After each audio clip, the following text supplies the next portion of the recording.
جب اللہ تمہاری زندگی کو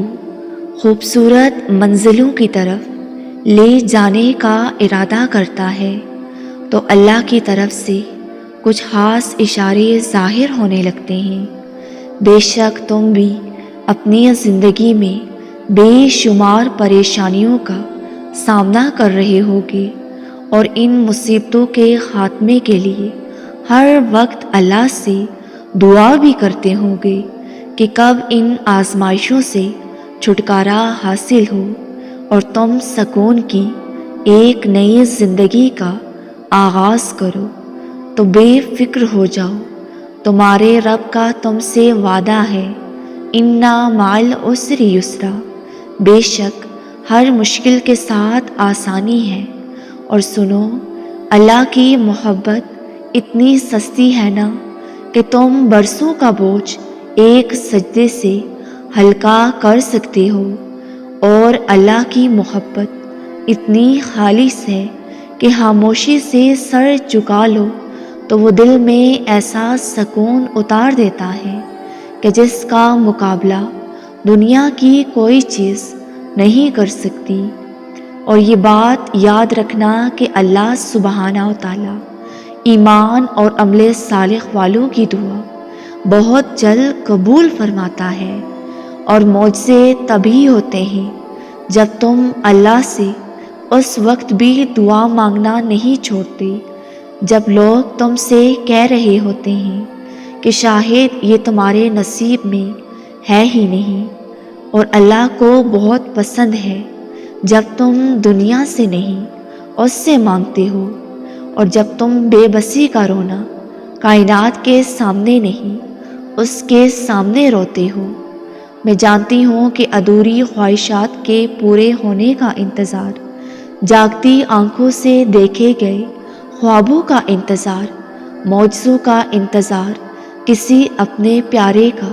لوٹ آنے کا انتظار، یہ انتظار تھکا دیتے ہیں، اندر سے خالی کر دیتے ہیں، اور تھک ہار کر تم اللہ سے کہتے ہو کہ اے اللہ میں بہت تھک چکا ہوں۔ تب اللہ کہتا ہے کہ غم نہ کرو، میں تمہارے ساتھ ہوں، اور تمہیں اپنے حصے کے معجزوں کا انتظار ہے، اور اس کے لیے بار بار آسمان کی طرف دیکھتے ہو مکمل یقین کے ساتھ کہ کب ہوگا دعاؤں کی قبولیت کا وعدہ پورا۔ تو یاد رکھو، وہ دیکھ رہا ہے تمہارا بار بار آسمان کی طرف دیکھنا۔ تمہیں یہ بھی لگتا ہے نا کہ تم تھک چکے ہو، تو ایک لمحے کے لیے یوسف علیہ السلام کا واقعہ ذہن میں لاؤ اور دیکھو کہ ان سے بڑھ کے اپنے جواب کے پورا ہونے کا انتظار کس نے کیا تھا۔ تم کہتے ہو کہ آزمائش مشکل ہے اور بہت خواہشوں کو قربان کرنا پڑتا ہے، تو ایک بار حضرت ابراہیم علیہ السلام کی زندگی پر غور کرو،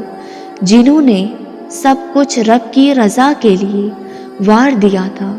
تم کہتے ہو کہ زندگی میں اندھیرے بہت ہیں، کچھ دکھائی نہیں دیتا، نہ ہی سمجھ آتی ہے کہ راستہ کدھر جا رہا ہے۔ تو کیا تم نے حضرت یونس علیہ السلام کی آزمائش پر غور نہیں کیا کہ وہ سمندر کی گہرائیوں میں مچھلی کے پیٹ میں تھے، مگر کیسے رب نے ان کے لیے روشنی کا سامان کیا تھا۔ تم کہتے ہو کہ تم نے صبر کر لیا اور اب مزید صبر کرنا مشکل لگ رہا ہے، تو کیا تم نے حضرت ایوب علیہ السلام کے بارے میں نہیں سوچا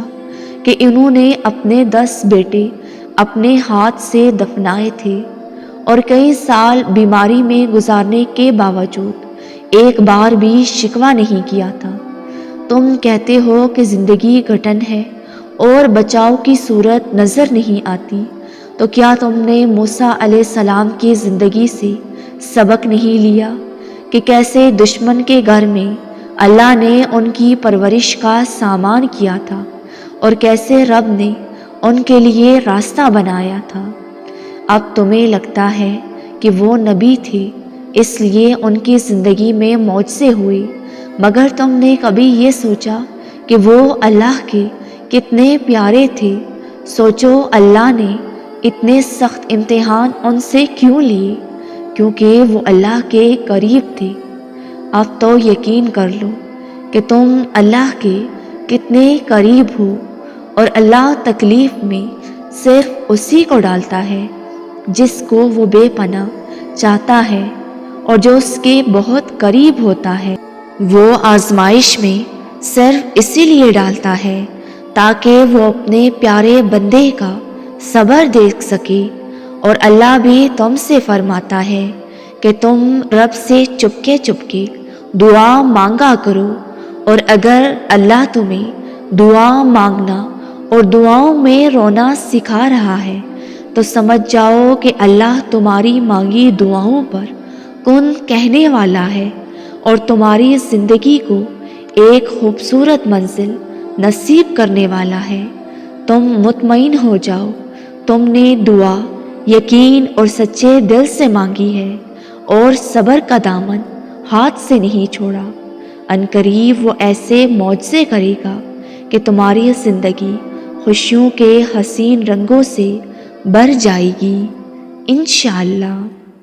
ویورز، اگر آپ کو یہ ویڈیو پسند آئے تو لائک اور کامنٹ کے ساتھ ہمارے اس نیو چینل کو سبسکرائب کر دیں۔